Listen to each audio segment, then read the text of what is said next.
So good, so good, so good. New spring arrivals are at Nordstrom Rack stores now. Get ready to save big with up to 60% off Rag & Bone, Marc Jacobs, Free People, and more. How did I not know Rack has Adidas? Because there's always something new. Join the Nordy Club to unlock exclusive discounts, shop new arrivals first, and more. Plus, buy online and pick up at your favorite Rack store for free. Great brands, great prices. That's why you Rack. Hi, normally we release our episodes every Sunday, but we have an extra episode here because Cathy and her mum caught this great little Irish film this week. So please enjoy. Regular service resumes Sunday. Hello, this is Cathy and this is The Cinema, the podcast where my husband Dave and I record our walk home from the movies. But today I'm not with Dave, I'm with returning guest, my mother Linda. Oh, hey. Welcome, Mom. That's a very fancy introduction. Is it? Hi, everybody. Thank you for coming back to the cinema. Always a pleasure. Mom and I love going to see Irish movies together. Today we are going to see the new film, Spilt Milk. Mom, what do you know about this film? Nothing. I know it's an Irish movie. I know there's a lot of talk about it online because there's a whole wave of Irish movies. Mm-hmm. But I don't know anything about it except that there's a kid in it who's kind of the main. That's all I know. Okay. There's a child. It's a movie. That's all I know. Love to see children starring in films, adult films. I've heard some really good things about this. It had some good festival buzz a year or two when it came out. It's set in 1980s Dublin, so that'll be interesting to see. Yeah, that's actually when you were born, 1980s Dublin. It might even be like, I think it's mid-80s as well. Obviously, I don't remember the 80s, but you can let us know how accurate it is. Heard really good things. It's a low-budget Irish film. It's just come out on release, and I think it's coming out in the UK soon, so UK listeners can go back, listen till we get to Spoiler Street, see what we think, and then you can go and watch it. Yeah, you mentioned, I think I did hear that it was shot a couple of years ago, and I do remember seeing a bit of hype when it was filming, so I guess it just takes a while to get it to the cinemas. Yeah, it does, yeah. So we're delighted to go and support an Irish film, and we shall be back after we watched it. Bye. Have you heard of True North? It's a fixed spot on the map. Unchangeable. People have that too. Your daddy's hard working. Your mammy's brave. Have a game with us. Yeah, come on, Bobby. Can't. Got cases to solve. What looks ordinary to us, you see something else. We're the detectives around here. Says who? Me. Who's that? That's Jim Kane, one of the worst guys in Dublin. He's the real reason half of my mates are gone.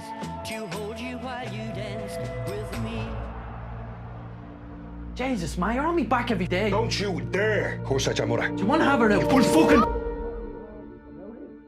Right, we are out. We have seen Spilt Milk, directed by Brian Dernan, written by Cara Loftus. We are now in the car because it's too cold to record outside. And Mom, what do you think of Spilt Milk? I enjoyed it. Yeah? Yeah, I enjoyed it. I love I love an Irish movie, and I remember the time that it was set in. Obviously, I remember the 80s. I was alive in the 80s, but I remember the particular.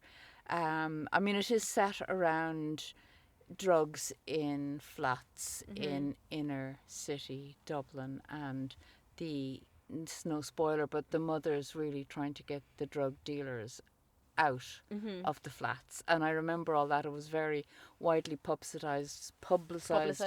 They were in pubs. They were also in pubs, but yeah, so it was quite big in the news at the time, the protests. Interesting. Yeah. So it was good. It's always nice to see something you remember lived out. And I think what I loved about this film, and I really, really liked it, was the concept, I guess, of the film is that we're following this boy who's adorable. Is he called Bobby? Bobby, I think, yeah. And he's played by... No, sorry. Yeah, he's Bobby O'Brien, the character. He's played by a young actor called Cillian Sullivan, who's amazing, like breakout. And his best friend Nell is played by an actress called Nisha Kelly. So those two kids are amazing. And I do think when a film or a TV show finds brilliant children actors, directs them like this and gives them such a great script, it's such a treat. And the kind of core concept, like as we meet the film, is that Bobby is a wannabe detective. He loves Kojak, the TV show, and he's kind of trying to solve local mysteries. And I just love a kid detective. Like as a kid, I loved reading kid detective stuff. he was brilliant. And then it kind of gets dark because he's trying to solve the mystery of where his brother is. And as Mom referenced, you know, there's a lot of drugs in this film. So it's a really interesting way, I think, to kind of have the sweet and innocence of childhood through the detective thing. And then like the, I guess, emerging drug usage in Dublin, like when heroin came to town, basically. And to still have like actually many really very sweet moments in the film, I thought it was really cool. Like, I'd say it's very low budget, but it really stretched its budget. It will be helped by the fact that a lot of people genuinely have mullets again. So from a casting perspective, like it looked like the 80s, didn't it? It did look like it, but it's funny when I watch films that are set in the 80s, like the other Irish one we reviewed, Small Things Like These. It's like, I was a proper adult in the 80s, and this looks like the war times. I don't remember everything being so drab. I don't remember being so drab and clothes being so terrible and there being no fashion. But there you go. I was alive in the 80s. Because when you see things on like American movies and TV from the 80s, it's all like neon, like leg warmers and like all that kind of stuff. You don't see that in the Irish 80s bits. Yeah, no, it's like Dallas and all that. But, but what's most interesting, and you brought up that this kid is really the star. Yeah, he's it's amazing. And everybody's performance and visual, they all seem to pale around him. And I think he's exceptional, but I think that must have been a director's choice as well, because it's really his story. It is, yeah. And all the actors are brilliant. Yeah, but everybody managed to be really good, but somehow pale into the background. Yeah. Because it's like there's a spotlight on him. It's his story. Yeah. And yet, even though it is kid detective, it's very much an adult theme movie, so they didn't make it childish. No, and that's really hard to do. Really, really interesting how they pulled it off. I love to see when him and Nell were together. I thought she was amazing, and like we'll get into it in spoilers, but like there's a lovely sequence where the two of them kind of mitch off school and kind of go through Dublin on a bike, and like it's imagery I've seen before with kids, but it still felt really special and unique, and there is something in that childhood adventure of going off and skipping school and like not having the parents around, and like you kind of nearly feel nostalgic for them, like the innocence of it all as you're watching them. Yeah, and you feel nostalgic for a time when there wasn't such strict control over children, where they could just be gone, mitched. There are no mitching, we would have called it. Yeah. There are no mobile phones. Nobody knows they're not at school. I'm not particularly nostalgic for them going to a house party as they do later. No, not. But for the times when well, at least we believed it was safer to let children be outside, because it was safer. Never safe, but safer. So they were just gone for the day on an adventure with biscuits. I know, like, and one of the reasons it's sad, like, it's so much more dangerous to let kids out now is because there's so many cars on the road, and like drivers, like the reason I will not let my kids out on the road on their own, I see drivers going past on their phones. I do not trust the drivers. It's not my kids I don't trust, and they're just used not to be that many cars on the road, and that's just one of many reasons. And that's just accidents, not to mind people with bad exactly intentions. nefarious people. Anyway. But we need to go, I think, to spoilers before we can chat about it more. Oh, let's go to spoilers. So we'll take a quick break and we'll be back for. This episode is brought to you by Fandango. People say fans are too distracted these days, but the truth is, when a great movie hits the screen, you show up, you stay glued, invested, part of the story. And without fans like you, there'd be no cinema magic, no shared moments. So head to Fandango.com to get tickets, stream, or rent or buy top movies and series. Fandango loves fans. Right, we are back. Spoilers now for Spilt Milk, and as I said before we came into it, I think it's coming out in England this year, so if you're in England, don't now listen to the spoilers. Just go and see the film, because we both recommend it, don't we? Oh yes, definitely recommend it. Definitely recommend. And support independent cinema and emerging talent. And I think what's cool about this film is it's a first-time screenwriter, a relatively new director, and a lot of unknowns in the cast as well. So for it to even be in the cinema is quite something, right? Because tricky to get to the cinema. Right. When did you realise, or did you realise before the film told you that the brother was a drug addict? I didn't realise. I didn't either. No, I didn't realise. And in fact, now that we're straight in there in spoiler street, for me it was the weak point of the movie. I didn't think he played a convincing, strung out on heroin character. He, for example, there is a spot, and maybe it's because it's told from the young boy's lens, I don't know, but he was down and out at one point, and he was out on the street, and he was just getting, he hadn't taken his fix, he just got his fix. He was obviously in withdrawal and whatever, and then he was able to be completely coherent for a conversation with his young brother. You see, I was wondering about that because for anyone who won't, and actually none of our listeners will know this, but Mom has worked in the past with teenagers suffering from addiction. Yeah, I worked, well, the aftercare, not the recovery, but the aftercare. So I was wondering about that, how realistic is this? But then I was also thinking we're seeing it through the kid's eyes. Like we weren't seeing the older brother through our eyes. So that's where I wondered about that. Now, he looked awful. He like, looked there was awful. Quite a degeneration in how he looked. Yes, but that was makeup and effects. But in terms of his performance, and that's why I'm wondering if we had seen the mother talk to him or one of the adults. So I couldn't tell whether this was deliberate to kind of sanitize it from the child's perspective or whether it was that he just didn't pull off the completely strung out on heroin. Interesting. I can't. My read on anyway, it it pulled me out. It didn't feel authentic for me. That's interesting because it was the one scene where he was kind of out in the street as well. For me, I didn't feel that. Obviously, I don't. It's not something I've experiencing or not to my knowledge of someone who's like on withdrawal and looking for the next fix and like meet her and have a conversation with them. But I did feel like part of it is that he's possibly not, like, from a financial perspective, not scoring drugs that often. So he may not be getting that many fixes, and therefore, just by pure circumstance, he's possibly not as bad as he could get. Because he seemed to have no money. So well, they never have money, but he was stealing. He was stealing at home. Yeah. He had been, like, it unfolded the story, like the boy thought he had just left home, but he had been thrown out. He was stealing their stuff, their wedding ring, their TV, and selling it, and how advanced his addiction was. A couple of his friends had already died. Yeah, I know what you mean. Yeah, it's interesting. I felt differently. I did think that the part of it and what worked for me is that it was a rug pull moment and we both didn't see it coming because we're following the kid as the clues and he's got a lighter and he's got a picture and it's a really childish, sweet, like Harriet the Spy level investigation. So then I do think that rug pull was kind of intentional. Obviously, there was hints at it when the TV, like when the poor boy, when he loses the TV and he can't watch Kojak. Can't watch Kojak. Oh my God, my heart was broken for him. And there was I think a clever, like what I think is good about a mystery, and I do think this really followed the mystery format, is that you need red herrings and you need misdirection, and I love reading mysteries. There were some good red herrings in here, like it really felt like the dad had done something.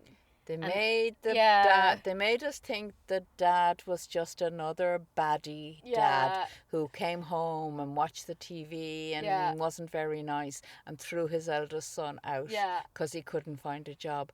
And so that was good. And the other good misdirection was the guy who was turned out to be the main drug dealer. From the kid's point of view, that teenage or kind of young adult guy was the only one talking to him, answering him where he thought his brother might be, saying your dad's the one.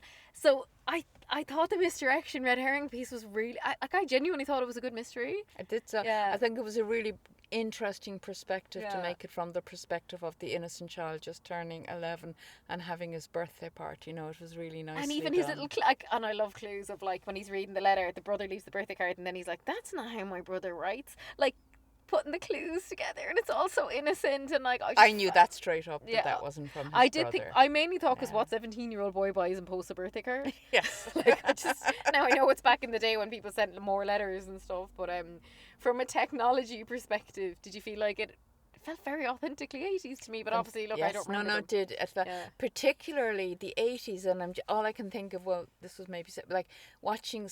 Used to watch Kojak and Dallas, and literally you'd be sitting there waiting for the 8 o'clock button, because everybody was watching it in real time. Oh, so fun. So the build up, so it was really nice. But the mom, how young did that mom look? Oh yeah, she's brilliant. Oh my God, but she was so young looking. I was like, oh my gosh, she could have been a mom of a 17-year-old, like just mid-30s. Yeah. Sure. What age were you having kids in the 80s? Well, I would have had a 17-year-old in my late 30s, for sure. I thought she was, like, the more the film unraveled, and we said, like, obviously the boy and to some extent Nell are the central performances, but the actors around like the mom was amazing, and she she's had her very good. own arc in the film, and that thing of like I love the idea, and I don't know where the idea came from of the film, but the idea that like it's around the flats and drugs coming in and all these very brave mothers kicking out all these drug dealers, but that you've somehow brought that back to it being like a little mystery adventure of an 11-year-old boy and like tying the two together. I just think it's a very original take. Like often you're right, you watch films about addiction and to some extent poverty, though they weren't like hugely poor, and they can just feel very grim and like, but this just has a different entry point to it Well, that it makes has it feel family at its heart and community and the mums coming together and the families. So it felt like a very heartfelt movie. Yeah. And they just felt like a real family. Like they didn't, like that you say like, oh, actually the dad wasn't a big, huge baddie. He was just like, actually, probably in the 80s, most men came in and had their food handed to them. And watched TV. But from today's perspective, I'm like, you monster! You walk in and expect her to give you your dinner? And like that even just, you know, I just had a really good time with it. I hope people go out and watch it. I love to see a film in the cinema with such unknown talent kind of at every, you know, excepting there's a few well-known actresses in here, but like really... All new, mostly new faces. New faces. Not big Irish stars. Yeah, love to see it. But yeah, it really caught the whole essence of family and communities and how people are there for each other or were. Now what I did love, and you talked about when they went off, skiving off school and on their little day trip, which was a little bit sad too.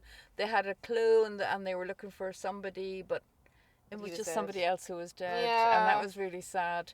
But what I loved is all the shots of Dublin. Yeah, look gorgeous. And because I grew up in Dublin, like all these shots that they looked like they just passed all these things on their 1 hour drive. Because they were going from were they in Ballymun? They were going from Ballymun to Raheny. But they were along the canal as well, and they were in St. Anne's Park, and they were all around. Like they were well driven around Dublin for those shoots. Yeah. It was really, it's just was so fun. sad around like these mothers worked so hard to get those heroin dealers out, but it was too late. Like it just had its clutches, and the guards are doing nothing in the film.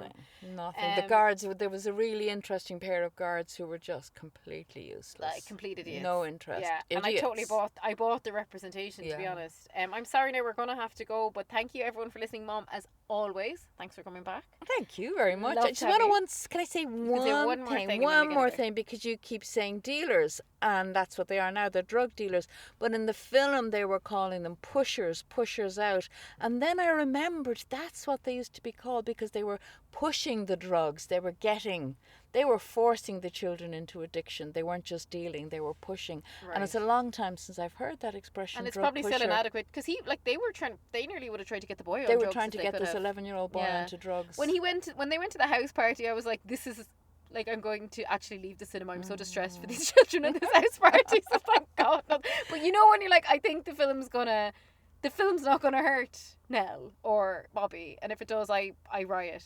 You riot. And I also think the ending in the film is very good. And again, we're on spoilers here, because it's like, do you know what? He's trying to get out of addiction, but the film didn't give us this happy ending of, oh, he's better now. No. Because that's not the reality. People have to try and fail and try again. It's a process. And it's a process. And I think it was a no perfect ending, and I think it was a no perfect beginning. So I'm thrilled I saw this film. And thank you, Mum. I loved it. Thank you. Yeah, bye. And me? You see the good in things. That's your true north.